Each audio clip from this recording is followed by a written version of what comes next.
观众朋友，大家好，欢迎收看《洋厨房》，我是刘烨。世界美味与你共尝。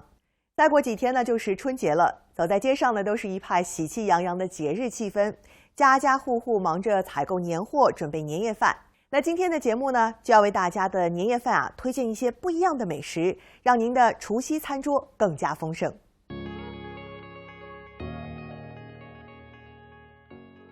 My smoked salmon is cold, it's out of the fridge, it's in slices, and it's ready to go. So at Christmas Day, this is the last thing you want to be worrying about. It's just that tiny little touch of something on a plate accentuated with some great flavours. And for those great flavours, I have some radishes which we're going to make into a very quick pickle. And all I'm going to do with these is thinly slice them. Now, I'm going to use a mandolin for this recipe, but with radishes this small, I just think it's actually quicker to do it by hand. So straight into a bowl, these radishes go. Alongside them, I have some white wine vinegar, which I'm just going to douse these in, which is essentially their pickling liquid, and a little hit of some sea salt. Just get in there with your fingers and just give that a little massage just to involve those radishes in that vinegar and salt. Okay, now while these pickle away, we're going to crack on with the dressing that brings together this whole dish. So into a bowl, I've got some cream. And it's just a case of getting in there with a whisk and whisking this up. Now, really what you're looking for here with the cream is nice soft peaks.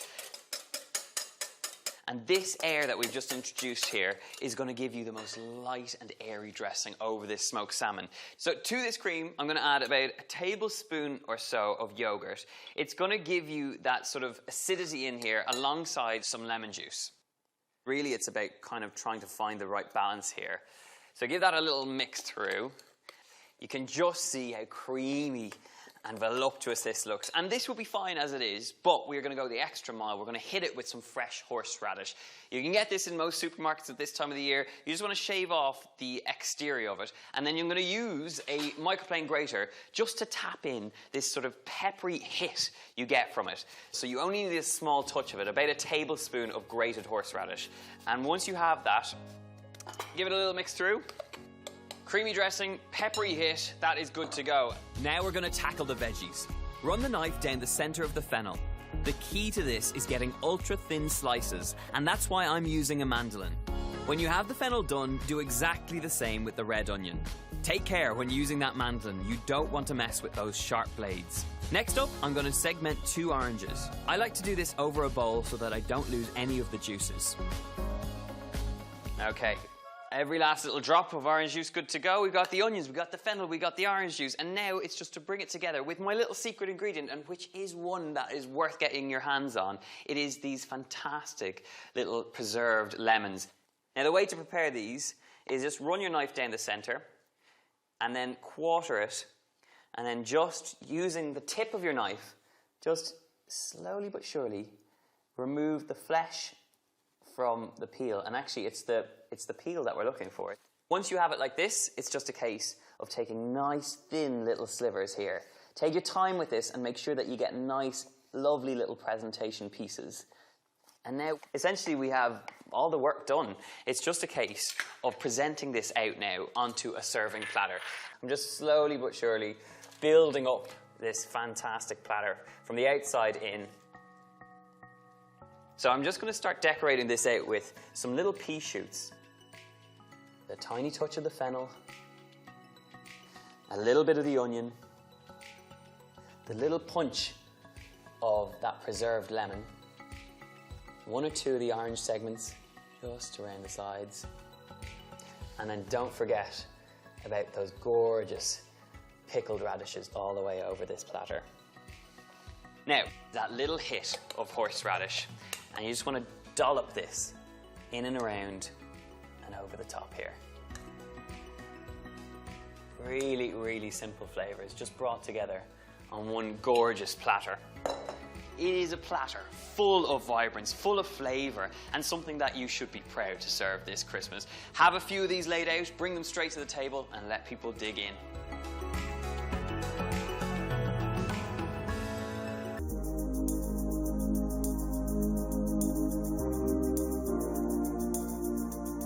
Now, the beauty of these low and slow meals is that you can transform a cheaper cut of meat like beef shin into something completely delectable and sophisticated.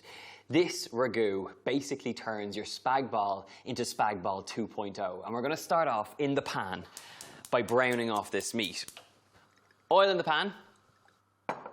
I've got some flour that I'm going to season up with some salt and pepper. And then it's just a case of getting our beef shin into the bowl and getting it tossed through. The flour is going to do two things. Firstly, it's going to help your meat get a nice crust. And secondly, it's going to help to thicken the sauce. Dust off any of the excess flour and get that straight into the pan. I'm going to fry this off in batches to make sure that it doesn't stew and that we get really nice brown colour on these beef pieces. Now, I'm using beef shin here, but you could equally use a short rib, or beef cheek is particularly gorgeous. And you're looking for the fat. If it doesn't have the fat, you're not going to get that really great flavour. While that's cooking away, I'm going to get on with my sofrito. Finely chop some carrot, onion, celery and garlic. Keep an eye on the beef and turn it after a few minutes. As soon as it has good colour on both sides, swap it out for the second batch. We're in business, we've got browned off meat, and now this pan is ready for that sofrito. There's enough oil in this pot, so I'm going straight in there with the onions, the carrot and the celery. These three ingredients are the base flavour for this gorgeous beef ragu. Add a little salt and pepper. It'll just encourage those onions to sweat out. And just move them around the bottom of the pan, taking up those gorgeous little meat pieces that are stuck to the bottom. As soon as that onion is sweated down a little bit, it's time to go straight in with our 3 cloves of garlic. I have a good squidge of tomato puree. And just swirl that around the pan. You want to cook out the tomato puree ever so slightly. It'll just take the sharpness out of it. In on top, 2 tins of chopped tomatoes. With a dish like this, it's best to try and get the best quality you can. Going in there with some white wine, a generous amount. Now, it might seem strange to add white wine in here. Normally with a beef stew like this, you feel like red wine would be the right fit, but it's the combination of wine and a touch of milk that leaves your beef really creamy and delicate. So straight in with that meat and all the juices that go with it. To finish this off, some aromatics. I've got some thyme leaves and 1 or 2 bay leaves. Get them in there, give that a good mix. Now, the beauty of this recipe is, after all that hard work, this is now going to cook uncovered, just bubbling away on the stovetop for about 2 hours until you have meltingly tender meat.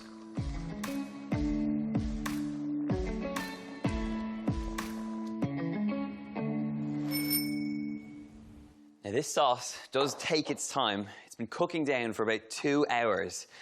You need to take your time with this, because what you'll get left with is just these mouth-wateringly tender pieces of meat.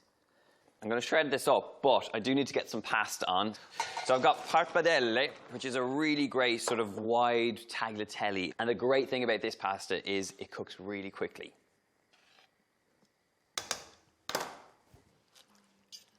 Just shred out most of the bigger pieces. You do want to see 1 or 2 chunks. This is now ready. Let's check on pasta. It's looking good. I'm going to drain this off.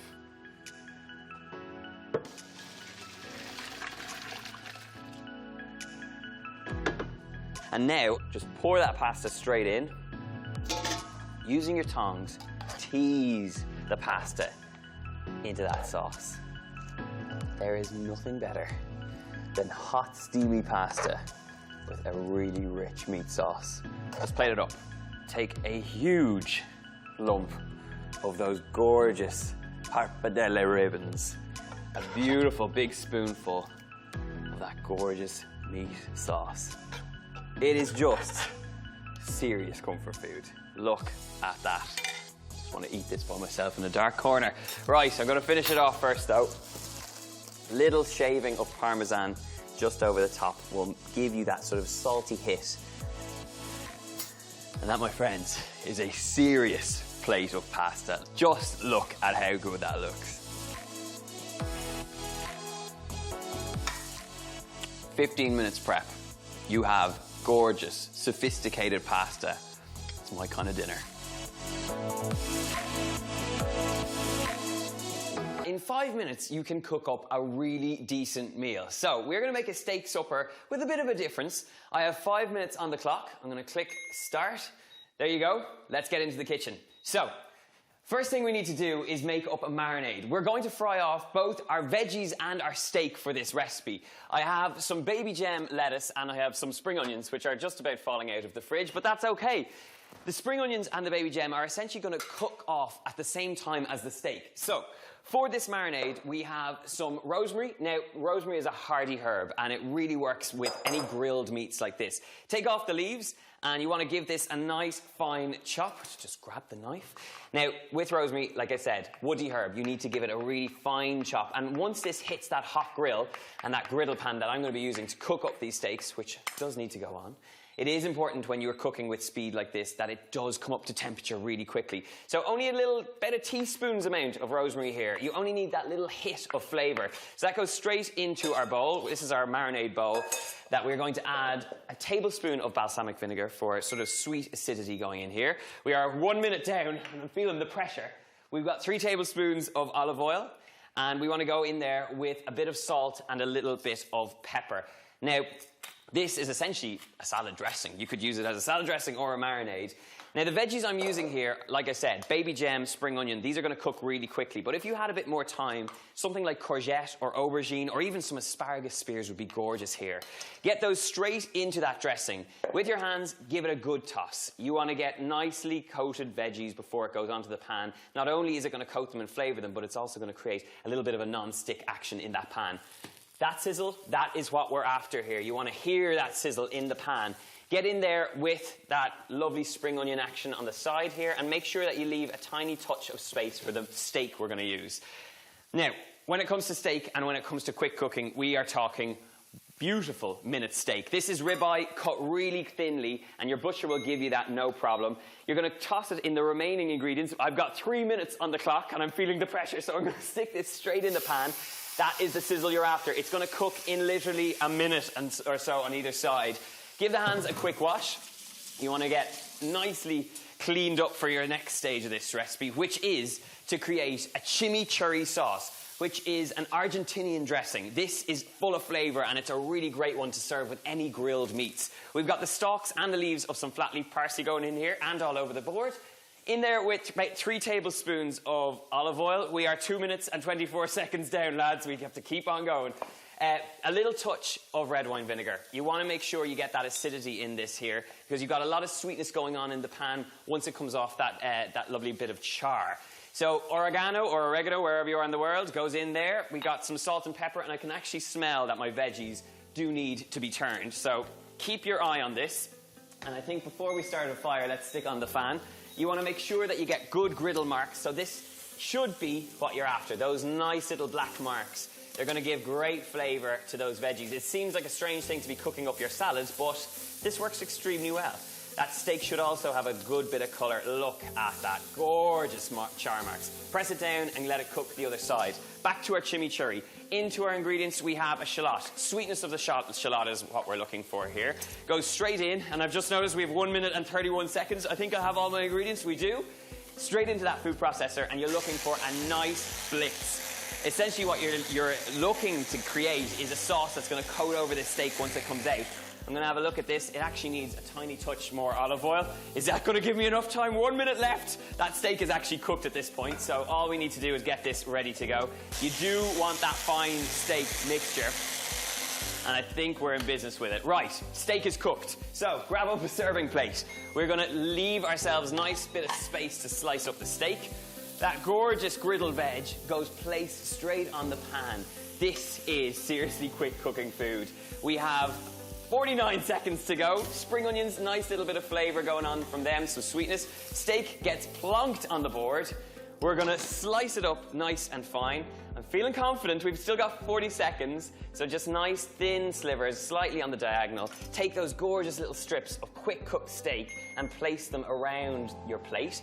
Grab up some sun-blushed cherry tomatoes, which I have. These are a great little cheat ingredient to have in your fridge. Great sweetness from them. With 22 seconds to go, I have a tiny touch of pecorino cheese. Didn't I tell you we could do it? I'm feeling confident now. I've got 15 seconds to go. And the last little touch is the chimichurri sauce. We are nearly there. Okay, feeling confident, feeling confident. Here we go. A little bit of chimichurri on each one of those steak pieces. With 5 seconds to go, 3 seconds to go, I am feeling confident. That is a 5-minute meal done right.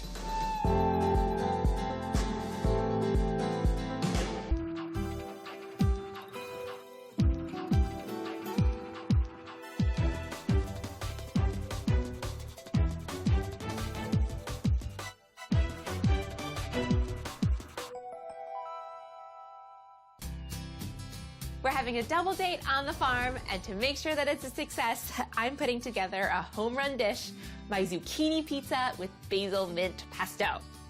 It's chewy and cheesy, everything a good pie should be.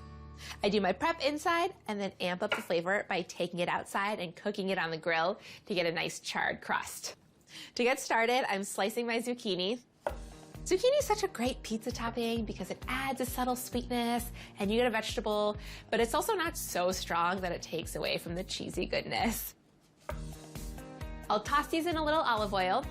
And now zucchini has a lot of water locked into it. So it's actually one of the vegetables that I don't want to salt until it's done cooking. Because if I salt them now, it's going to draw out the moisture and then it's going to steam and get mushy. So just olive oil at this point, no salt. And the olive oil will help them develop a nice golden brown char. I'll toss this to get it evenly coated. Now that my zucchini is prepped, I'll make my basil mint pesto. Pesto is such a great way to liven up any pizza, and mine is filled with herbs that complement the zucchini beautifully. I'm gonna chop off the stems. Okay, I'm ready to put my pizzas together. I've got my pizza dough here that I started yesterday, just using my go-to no-knead recipe. You just combine all-purpose flour, yeast, salt, and water. And then stir to form a dough. Cover, and let it rise overnight. But also a lot of Pizza Fridays, I use store-bought dough too, so either way is fine. I've divided it into 2 balls, and I've got them on parchment rounds. I've dusted them with a little flour so they don't stick, and I'm gonna flatten them into 10 to 11-inch circles. I'm gently pressing it out. I don't wanna fully deflate it because I want those big air bubbles in the dough. Pizza Friday has been a tradition in my family since I can remember, and Bernie already has a lot of Pizza Fridays under her belt. This looks great. It is the size that I want. I like a slightly thicker crust. I'm ready to add my toppings. I'll start with a layer of pesto. I'm gonna add a thin layer now and then finish it after it's done cooking with another little drizzle. Oh my gosh, I can smell the basil. It's gonna be a great pizza night. And I'm always sure to press the toppings of the pizza a little further to the edge than where I ultimately want them to be, because as the pizza bakes, it'll puff up. That's so pretty, look at that color. I'm ready for my mozzarella. Fresh mozzarella is the best. Whenever I wanna have a nicer pizza night, I go to the fancy cheese section of the grocery store. And I get a ball of fresh mozzarella that is extra creamy and melty. I'll tear this up and scatter it all over the pesto. Can't Pizza Friday be every day? This is one pretty pizza, and now I'll build another.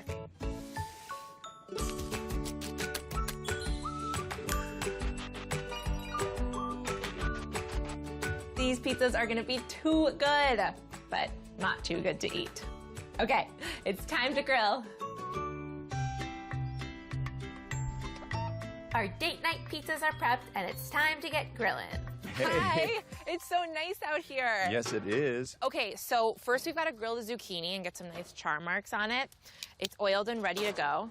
I'm gonna put it on right here. Sneaking in the veggies, I like it. Yeah, right? Gotta have veggies. I'm just grilling the zucchini for about a minute on each side, just to get those nice char marks. This is going to be the prettiest pizza you've ever seen. I have no doubt. I'm also going to grill the lemon because that's going to caramelize it and make it taste a little funky and really good. Okay, the zucchini is ready to flip. I can see some of the brown marks around the edges, and they're not falling through the grates. We get to eat them this time. Okay, now that the zucchini is nicely charred, I'm going to salt it. Do you think you can handle helping me out grilling the pizzas? I never thought you'd ask. The pizza stone has been preheating and it's ready to go. Just slide it on. Perfect! It worked! Beginner's luck. I know what I'm doing. Sure. Got 911 on the old speed dial. We're good. Okay, I'm gonna put some of the zucchini on. We don't want them to overlap. Just a single layer of zucchini. Kind of an abstract fashion. That smells so good. You smell that, pesto? Okay, we're gonna keep this closed. Okay. It'll cook at 500 degrees for 6 to 9 minutes until the cheese has golden splotches all over. If you're cooking it in a regular oven, same time and temp. So finish cooking this and then do the other one. All right. I'm gonna go finish up the meal. All right. Bye. See ya. It's almost double date time and I wanna make an addictive appetizer for our friends. So I'm putting together my fried risotto balls, which are golden and crispy on the outside and cheesy on the inside. They are impossible not to love. To get started, I'm chopping up some prosciutto, which is gonna be little salty, meaty morsels scattered throughout. I love prosciutto, and a little goes a long way. So I'm just chopping this into little bitty squares. And I'll add this to my risotto that's cooked and fully cooled.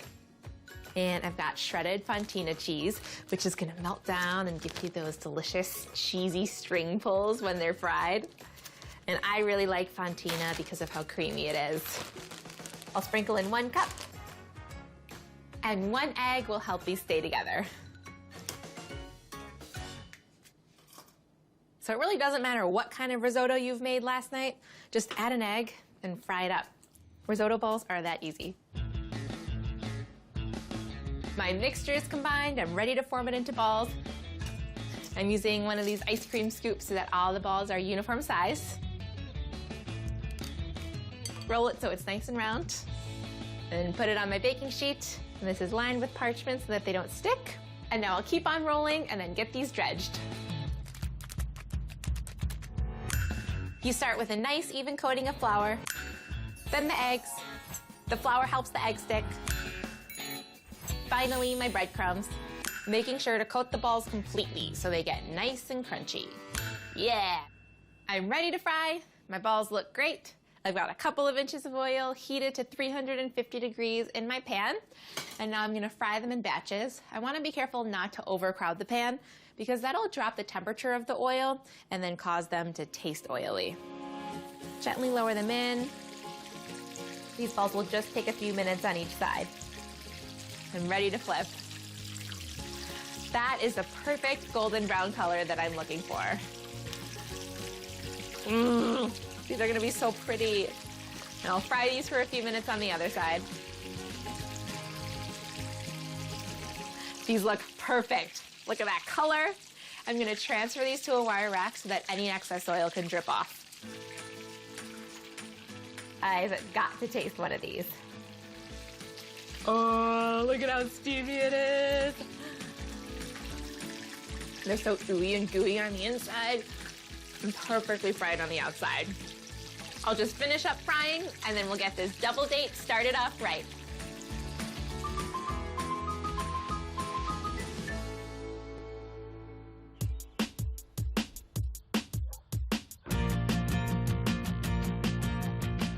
Welcome to Pizza Friday, you guys. I'm so happy you could join us.